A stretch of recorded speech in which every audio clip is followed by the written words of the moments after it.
জানিয়ে দেব হাতে থাকা সর্বশেষ আপডেট, আন্তর্জাতিক সংবাদগুলোর শিরোনাম, এরপর বিস্তারিত। যুক্তরাষ্ট্রকে কঠোর জবাবের হুঁশিয়ারি ইরানের। আরও জানিয়ে দেব ইরানের সঙ্গে সংঘাতের প্রত্যক্ষ প্রভাব পড়ছে যুক্তরাষ্ট্রে। আরও জানিয়ে দেব ইরানে হামলা স্থগিত করলেন ট্রাম্প, নেপথ্য কোন চুক্তির ইঙ্গিত। সর্বশেষ জানিয়ে দেব হামাস অস্ত্র ছাড়লেও গাজায় থামেনি ইসরায়েলি নৃশংসতা। যুক্তরাষ্ট্রকে কঠোর জবাবের হুঁশিয়ারি ইরানের। যুক্তরাষ্ট্রকে সতর্ক করে ইরান বলছে, তারা কোন ধরনের সাহসী বা উস্কানিমূলক পদক্ষেপ নিলে এর কঠোর জবাব দেওয়া হবে। মার্কিন প্রেসিডেন্ট ডোনাল্ড ট্রাম্প নতুন করে হামলার হুমকি বাস্তবায়ন করলে দৃঢ়ভাবে পাল্টা ব্যবস্থা নেবে বলেও জানিয়েছে তেহরান। খবর আল আরাবিয়ার। শনিবার 1 আগস্ট তুরস্ক ও পাকিস্তানের শীর্ষ কর্মকর্তাদের সঙ্গে পৃথক ফোন আলাপে ইরানের পররাষ্ট্রমন্ত্রী আব্বাস আরাকচি এ হুঁশিয়ারি দেন। এর কয়েক ঘন্টা আগেই কুয়েতের সেনাবাহিনী জানিয়েছিল, ইরান থেকে ছোড়া কয়েকটি ড্রোন তারা ধ্বংস করেছে, যেগুলো গুরুত্বপূর্ণ স্থাপনা লক্ষ্য করে পাঠানো হয়েছিল। পাকিস্তানের সেনাপ্রধান ফিল্ড মার্শাল আসিফ মুনির এবং তুরস্কের পররাষ্ট্রমন্ত্রী হাকান ফিদানের সঙ্গে ফোন আলাপে আরাকচি বলেন, ইরান যে কোনো আগ্রাসনের জবাব দেবে। তিনি যুক্তরাষ্ট্রের অস্থিতিশীলতামূলক কর্মকাণ্ড এবং এর ফলে আঞ্চলিক নিরাপত্তা পরিস্থিতি আরও খারাপ হওয়ার আশঙ্কা নিয়েও আলোচনা করেন। যদিও এর মধ্যে ট্রাম্প জানিয়েছেন, যুক্তরাষ্ট্র ও ইসরায়েল ইরানের নতুন হামলা সাময়িকভাবে স্থগিত রাখতে সম্মত হয়েছে, তবে শর্ত হল চলমান কয়েক মাসের সংঘাত বন্ধ দ্রুত একটি চুক্তিতে পৌঁছাতে হবে। ট্রাম্প বলেন, যুক্তরাষ্ট্র ইরানের বিরুদ্ধে হামলার জন্য পুরোপুরি প্রস্তুত ছিল, তবে ইরানসহ মধ্যপ্রাচ্যের কয়েকটি দেশ তাকে নতুন হামলা না চালানোর অনুরোধ জানিয়েছে। ট্রাম্প তার সামাজিক যোগাযোগ মাধ্যম ট্রুথ সোশ্যালে লেখেন, বিশ্বের ভবিষ্যৎ কল্যাণ এবং একটি সফল ও সমৃদ্ধ ইরানের স্বার্থে দ্রুত একটি চুক্তি করা সম্ভব হলে আমি হামলা বাতিল করতে সম্মত হয়েছি। এর আগে শুক্রবার ক্যাম্প ডেভিডে অনুষ্ঠিত মন্ত্রিসভার বৈঠকে ট্রাম্প বলেন, তিনি মনে করেন মার্কিন আলোচকরা, যার মধ্যে তার জামাতা জ্যারেড কুশনার, বিশেষ দূত স্টিভ উইটকফ এবং পররাষ্ট্রমন্ত্রী মার্কো রুবিও রয়েছেন, এখনও ইরানের সঙ্গে একটি সমঝোতায় পৌঁছাতে পারেন। তবে ট্রাম্প ইরানের উপর আস্থার ঘাটতির কথাও জানান। তিনি অভিযোগ করেন, তারা বারবার তাদের কথা রাখে না। একই ধরনের অভিযোগ তেহরানও দীর্ঘদিন ধরে ওয়াশিংটনের বিরুদ্ধে করে আসছে। ট্রাম্প আরও বলেন, প্রয়োজন হলে তিনি ইরানের বিরুদ্ধে আঘাত হানবেন।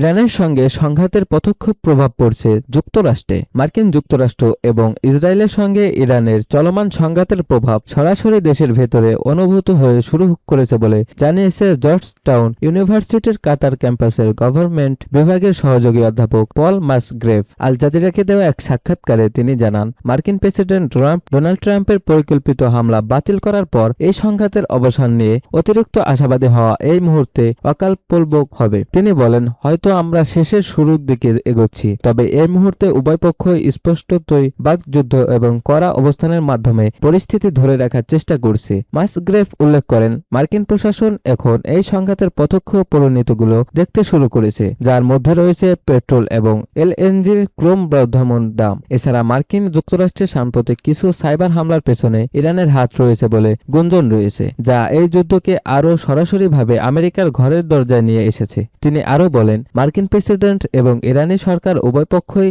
ভালোভাবে জানেন যে নির্বাচনী ঘড়ি টিকটিক করে চলছে, কারণ মার্কিন যুক্তরাষ্ট্র এবং ইসরায়েল উভয় দেশেই আগামী অক্টোবর ও নভেম্বর সময়ে নির্বাচন অনুষ্ঠিত হওয়ার কথা রয়েছে।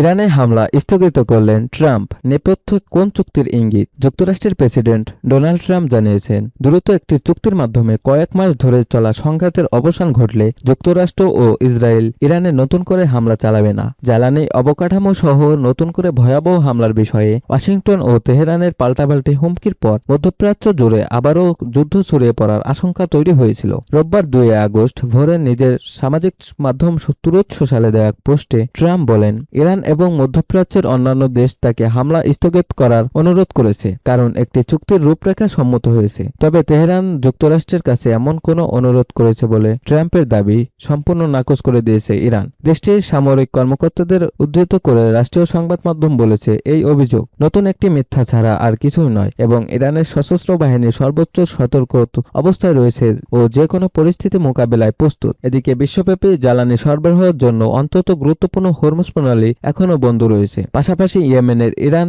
সমর্থিত হুতিদের কারণে লোহিত সাগরে বাণিজ্যিক জাহাজ চলাচল মারাত্মকভাবে ব্যাহত হচ্ছে। এর আগে ট্রাম্প এক পোস্টে বলেছিলেন, যুক্তরাষ্ট্র ইসলামিক রিপাবলিক অফ ইরানের বিরুদ্ধে ব্যবস্থা নিতে পুরোপুরি প্রস্তুত ছিল, কিন্তু তেহরান এবং মধ্যপ্রাচ্যে অন্যান্য দেশ তাকে নতুন করে হামলা না চালানোর অনুরোধ করেছে। ট্রাম্প ট্রুথ সোশ্যালে লেখেন, এই অনুরোধের ভিডিও ভিত্তিতে এবং বিশ্বের ভবিষ্যতের কল্যাণে, সেই সঙ্গে একটি সফল ও সমৃদ্ধ ইরান টিকে থাকার স্বার্থে আমি হামলা বাতিলের সিদ্ধান্ত নিয়েছি, তবে শর্ত হল দ্রুত একটি চুক্তিতে পৌঁছাতে হবে। তিনি জানান, এই চুক্তির মধ্যে থাকবে অবিলম্বে ও পুরোপুরি হরমুজ প্রণালী খুলে দেওয়া এবং ইরানে পারমাণবিক হুমকির অবসান। পোস্টে তিনি আরও লেখেন, ইসরায়েল আমার সঙ্গে এই প্রতিশ্রুতি একমত, সবাই কাজে লেগে পড়ুন এবং একটি সম্পন্ন করুন।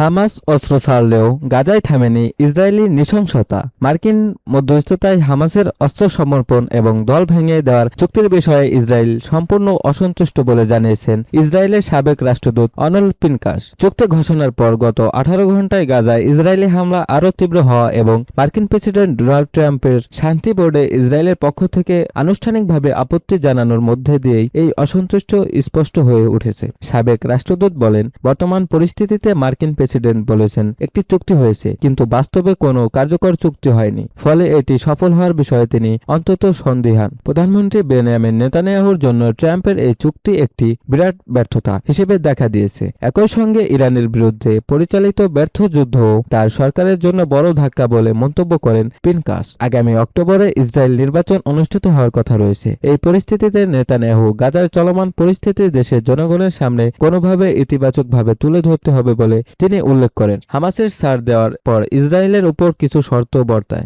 এর মধ্যে রয়েছে তথাকথিত হলুদ রেখা বা বাফার জোনে সরে যাওয়া, গাজায় অবাধে মানবিক সহায়তা প্রবেশ করতে দেওয়া এবং গাজা উপত্যকায় হামলা বন্ধ করা। তবে গত শুক্রবার চুক্তি ঘোষিত হওয়ার পর এই কোনোটিই বাস্তবায়িত হয়নি বলে জানান সাবেক এই রাষ্ট্রদূত।